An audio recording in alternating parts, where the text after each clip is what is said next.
Esto, teoría de la simulación, es, a mi parecer, la mejor explicación a la que ha llegado Occidente para tratar de explicar la estructura de la realidad. ¿Qué es la realidad? ¿No? Y esto es una pregunta que es de la que se han ocupado, obviamente, todos los filósofos, ¿no? De eso trata la filosofía, de entender la realidad. Claro. Pero también es una pregunta de la que se han ocupado varias personas que han empleado sustancias, por ejemplo, los chamanes a lo largo de la historia. Y también es una pregunta de la que se han ocupado los físicos. Particularmente los físicos cuánticos, ¿no? ¿Por qué? Porque los físicos cuánticos, cuando empezaron a llevar a cabo sus primeros estudios, te estoy hablando de tiempo antes de Einstein y la época en la que él vivió también, llegaron a descubrir esta cuestión de que en realidad la realidad que parece sólida, o sea, yo toco la mesa y la mesa me parece sólida, en realidad no es sólida, porque los átomos que componen a la materia, sea la materia que sea, en realidad son 99.99% vacío, ¿no?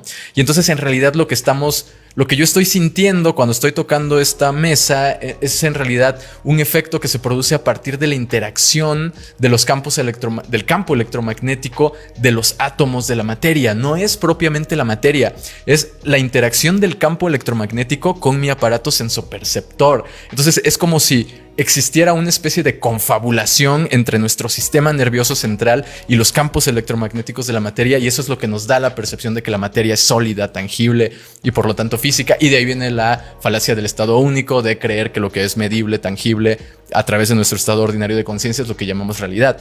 Cuando una persona está en un estado no ordinario de conciencia, de pronto las cosas cambian y dices, ok, lo que parecía tan maleable no lo es.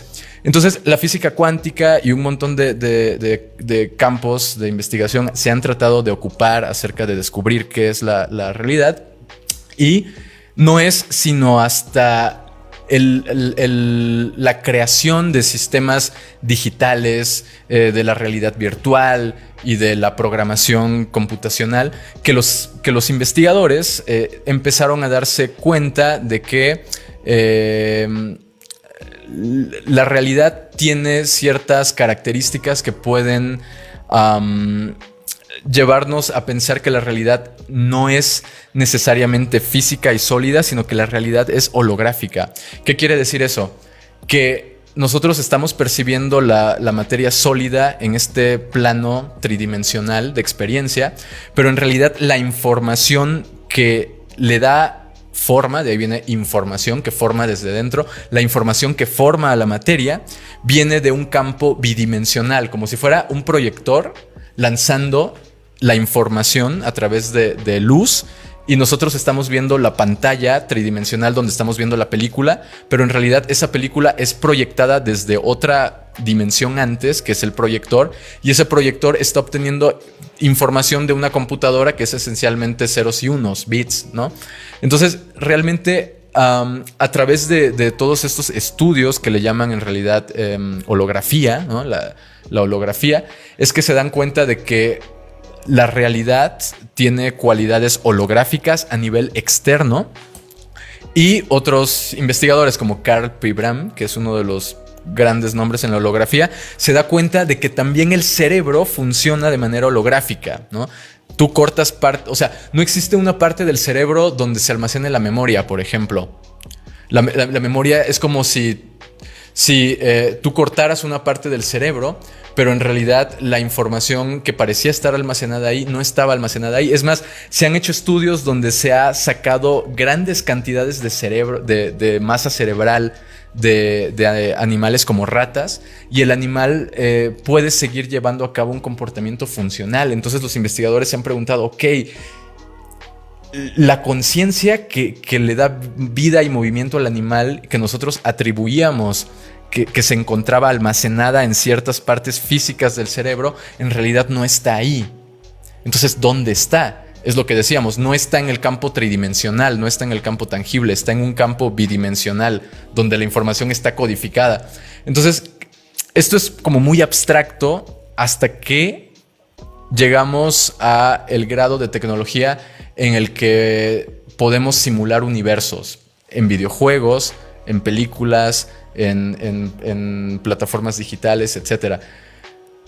¿Por qué? Porque digamos, en el año 2003, un científico, Nick Bostrom, publica una investigación en Oxford donde él plantea una hipótesis. Él dice: si existe una cultura, una civilización extraterrestre que sea 1 millón de años más avanzada que nuestra civilización, es entendible creer que hace 1 millón de años esa civilización extraterrestre tendría la misma tecnología que nosotros tenemos ahora. Nosotros ahora podemos, por ejemplo, programar, se hizo, por ejemplo, un concierto de Michael Jackson con hologramas, en donde la gente vio a Michael Jackson dar un concierto, a Michael Jackson bailar y cantar en el escenario, pero Michael Jackson no estaba ahí. Lo que la gente veía era una proyección holográfica con la información codificada de la voz y el cuerpo de Michael Jackson, pero Michael Jackson no estaba ahí. Ok, tenemos la capacidad de simular a ese nivel una realidad. Esa civilización extraterrestre, digamos, está 1 millón de años más adelante que nosotros. Por lo tanto, si nosotros tenemos esta capacidad de simular realidades en este momento histórico, ¿qué capacidad tendremos de simular realidades si logramos llegar a 1 millón de años más adelante? Hoy en día todos los descubrimientos, digamos, más avanzados nos están hablando de la realidad aumentada como una vía también para generar realidades, ¿no? Entonces, realmente es muy factible creer y suponer que una civilización con una tecnología tan avanzada sería capaz de simular por completo una realidad. Esto es crear la percepción de una realidad sólida y tangible alrededor nuestro, que esté en realidad enviando información desde otro nivel de realidad. Eso es lo mismo que ocurre con nosotros, o sea, cuando lo que decíamos hace rato, cuando descubrimos que el átomo es esencialmente vacío, ¿no? Quiere decir que la información que está moldeando esta realidad viene en realidad de otro plano, y que por lo tanto la tecnología que creemos de ahora en adelante va a estar muy asociada con tratar de emular lo que nosotros ya conocemos, ¿no? Entonces, si te das cuenta, existen sistemas de simulación para entrenarte a ser piloto, ¿no? Por ejemplo, ¿no? Tú no estás manejando un avión de verdad, estás haciendo los movimientos operativos necesarios para volar el avión, para que cuando llegue el momento en el que en realidad lo vueles, lo puedas hacer mejor. Entonces, ¿qué es esta realidad? Respondiendo a la pregunta, una simulación para entrenarnos, para hacer cosas, para cuando estemos viviendo una forma más profunda de realidad que viene de otro plano. Ahora, eso lo puedes leer en lenguaje tecnológico, una realidad simulada por una computadora extraterrestre, por una computadora de una entidad interdimensional, pero también puedes leerlo desde la perspectiva místico-religiosa. Este es un campo de entrenamiento para prepararte para la siguiente vida. Y esto es totalmente acorde con lo que tú aprendes en un viaje con psicodélicos, ¿no? Cuando las personas entienden, gracias a mi viaje con ayahuasca, ahora entendí que tengo que ser mejor persona para bla, bla, bla, bla, bla, bla, lo que sigue después. O también puedes entenderlo por esta perspectiva tecnológica, donde realmente estamos insertados en un código de programación, donde tenemos que aprender ciertas cosas a lo largo de la vida para que cuando esta simulación dé lugar a otro tipo de simulación más adelante, una vez haya concluido, haya pasado el cese biológico de nuestras funciones, podamos movernos ahí, ¿no? Entonces, realmente esto es como el simulador de vuelo. Esto es como los Sims, ¿no?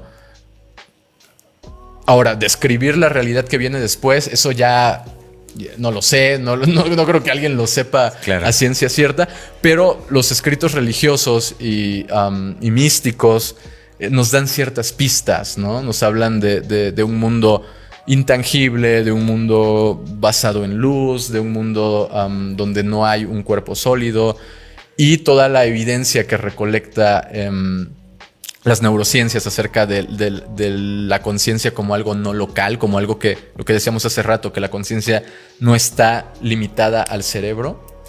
Todo nos apunta hacia lo mismo, a que en realidad la experiencia continúa después del cese de funciones biológicas y que por lo tanto lo más sensato filosóficamente y espiritualmente y científicamente sería entender esta experiencia humana tridimensional como una experiencia de realidad simulada, ¿no? Eso no quiere decir que la realidad sea mentira y que lo que estoy viviendo sea ilusión, en el sentido de que no es verdad. Desde el momento en el que lo estoy experimentando es verdad, pero pasa a ser una verdad más profunda en el momento en el que entiendes que es nada más una etapa que da pie a otra y que existe evidencia científica que te indica que esta realidad tiene su base informacional en un plano que no es este plano. O sea, lo que le da sentido a la información del universo no está en este universo, está en otro. Así como lo que nos da conciencia no está en el cerebro, está en otro lugar. O sea, lo que le da información a la televisión no está en la televisión, está en la señal que está captando la televisión. Y lo mismo ocurre con la conciencia, y lo mismo ocurre con la realidad.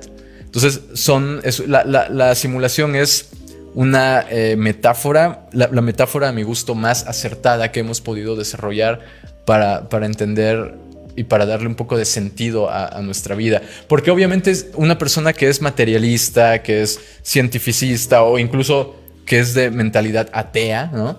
Le va a chocar mucho que tú vengas a hablarle del hinduismo, te va a decir cuáles son las pruebas de eso, eso no existe, eso es religión, eso es superstición.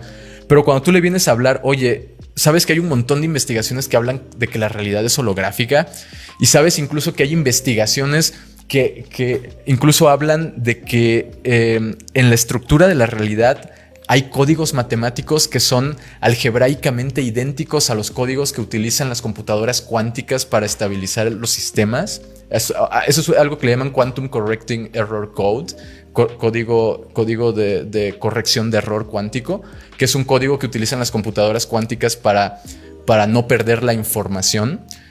Ese código se encuentra en las computadoras cuánticas y se encuentra en la estructura de la realidad. Entonces dices, ok, sea quien sea o lo que sea que haya programado nuestra realidad, nosotros como humanos estamos replicando ese código en los sistemas digitales que creamos en la actualidad. O sea, ¿qué está pasando aquí? Es como si el personaje de los Sims de pronto estuviera utilizando la misma tecnología que utiliza el programador del juego de los Sims para crear dentro de los Sims un nuevo juego. Y que el personaje del nuevo juego que él crea, de pronto crea un juego nuevo y te encuentras en una escalera infinita de fractales que generan simulaciones de simulaciones de simulaciones que sirven como entrenamiento para el nivel que sigue y así sucesivamente. Es una cosa muy, muy loca, pero creo que todo lo que hemos hablado en esta entrevista, charla, lleva a lo mismo. O sea, los psicodélicos te llevan a entender a la realidad de una forma distinta, ¿no? La psicología transpersonal lleva a la psicología ortodoxa a entender la mente como algo no basado en el estado ordinario de conciencia. Y por último, la teoría de la simulación nos lleva a entender que el mundo sólido, unidimensional que vivimos, en realidad hay evidencia que indica que es una programación. Está programado por algo, por alguien. Eso no lo sabemos, pero está programado. Y ya hablando todo esto que decimos de que como humanos exportamos los códigos que conforman nuestra simulación a las cosas que nosotros simulamos, pues eso nos llevaría a creer que quizá la razón más posible de esta simulación es que esto sea un entrenamiento para otras cosas, otras simulaciones que vienen más adelante, ¿no? Eso es algo muy acorde a la magia, es algo muy acorde al ocultismo, la idea de diferentes mundos, de diferentes planos de conciencia. No es nada descabellado tampoco a nivel científico y los científicos se sienten muy bien hablando, se sienten mejor hablando de esto que en su momento los físicos cuánticos teniendo que hablar acerca de que no podían, de que no podían explicar que el átomo fuera vacío. Hoy en día cada vez hay más libros que se publican sobre teoría de la simulación. Elon Musk de SpaceX ha hablado públicamente al respecto y ha dicho que él cree que es muy probable que en realidad esta realidad sea una realidad simulada por computadora, y hace referencia a las investigaciones de Nick Bostrom, el científico de Oxford que mencioné antes, ¿no?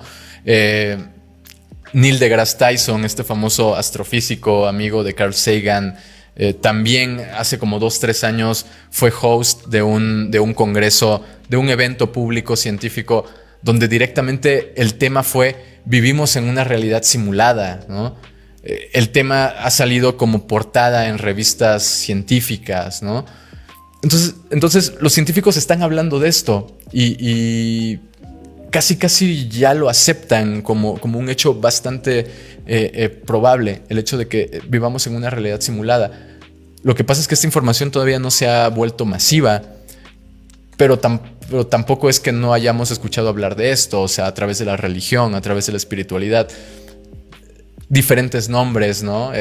Don Juan le enseñaba a Carlos Castañeda de que habían diferentes mundos, ¿no? El tonal y el nahual. Está hablando de esto, una realidad de la que manda información a otra realidad, que es donde vivimos, y que la clave es no creerte la realidad en donde vivimos, sino considerar que existe otra realidad como más espiritual, sutil, intangible. En otras palabras, entender que esta realidad está siendo simulada por otra realidad. Esto creo que es como la prueba perfecta de que el conocimiento científico y el conocimiento místico se encuentran al momento en el que entiendes que la realidad no es como nos la presentaron, no es algo sólido, externo, tangible, sino que en esencia está formada por cosas intangibles, y que, para empezar, los átomos no son sólidos, ¿no? Entonces, creo que esto puede cambiar la manera de vivir la vida en muchos sentidos, y de entenderte como persona, y de entender a dónde vas, ¿no? O sea, las 3 preguntas, ¿no? De dónde vienes, quién eres, a dónde vas, y todo esto está muy ligado a de pronto entender que estás insertado en una simulación.